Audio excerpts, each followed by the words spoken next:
नमस्कार दोस्तों, amazing part channel में आपका स्वागत है। साल 2024 में अजा एकादशी 29 अगस्त को मनाई जाएगी।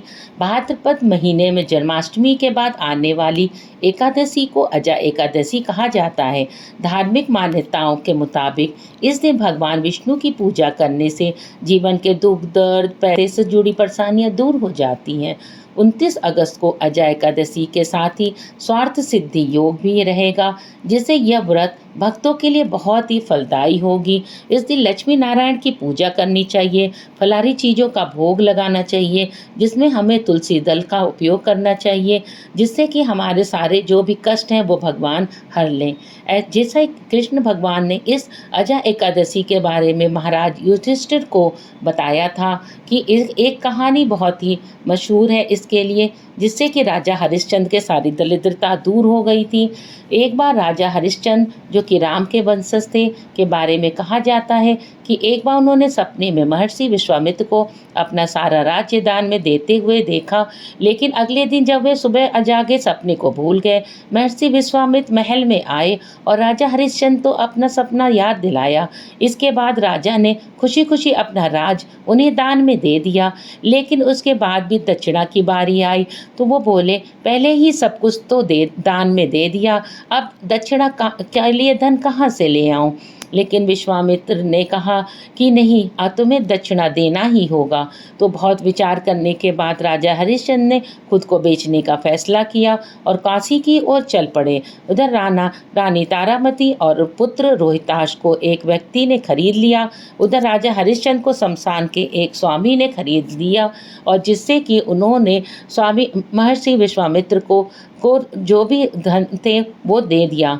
अब हरिश्चंद्र की पत्नी उस व्यक्ति के घर पर बर्तन मांजने लगी और चौका चूल्हा का काम करने लगी। वहीं कभी सिंहासन पर बैठने वाले राजा हरिश्चंद्र शमशान का काम करने लगे।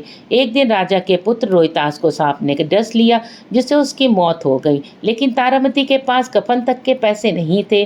तारामती किसी तरह दुखी मन से पुत्र के शव को गोद में उठाकर शमशान पहुंची, लेकिन शमशान पहुंचते ही हरिश्चंद्र तारामती से शमशान का मांगने लगे, क्योंकि शमशान का कर लेना नियम था और वो अपने मालिक की आज्ञा का पालन कर रहे थे।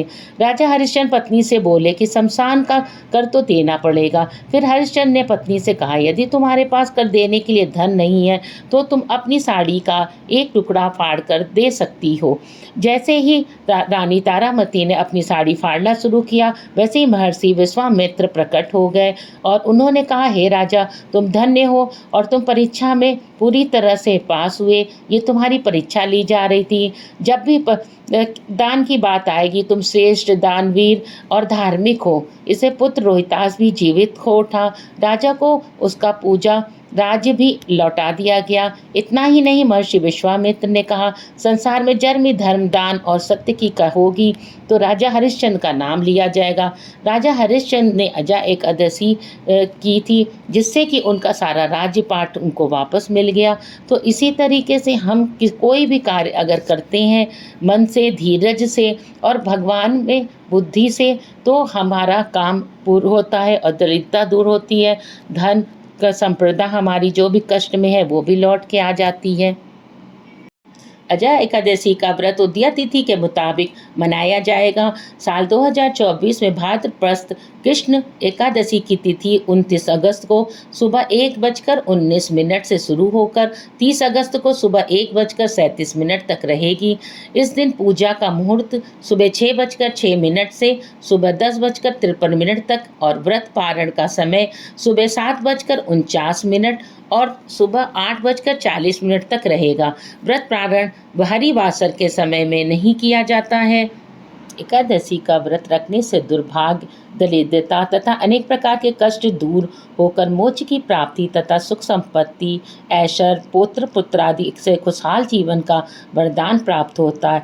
इस दिन श्री विष्णु लक्ष्मी जी की आरती, मंत्र, सहस्त्र नाम, स्तोत्र, कथा आदि को पूरे मन से पाठ करने से जीवन में शुभता आकर हर तरह से लाभ प्राप्त होता है।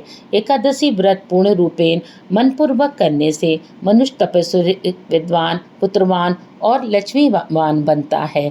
यह व्रत दो प्रकार से रखा जा सकता है, निर्जला और फलाहारी या जलीय व्रत। यदि आप स्वस्थ और उपवास करने में सक्षम हैं तो निर्जला भी रख सकते हैं, अन्यथा फलाहारी व्रत रखकर विधिवत पूजा करने के बाद एकादशी के व्रत का समापन करें और उसके पश्चात पारण करें और श्री हरि विष्णु के खास मंत्र का जाप करना चाहिए।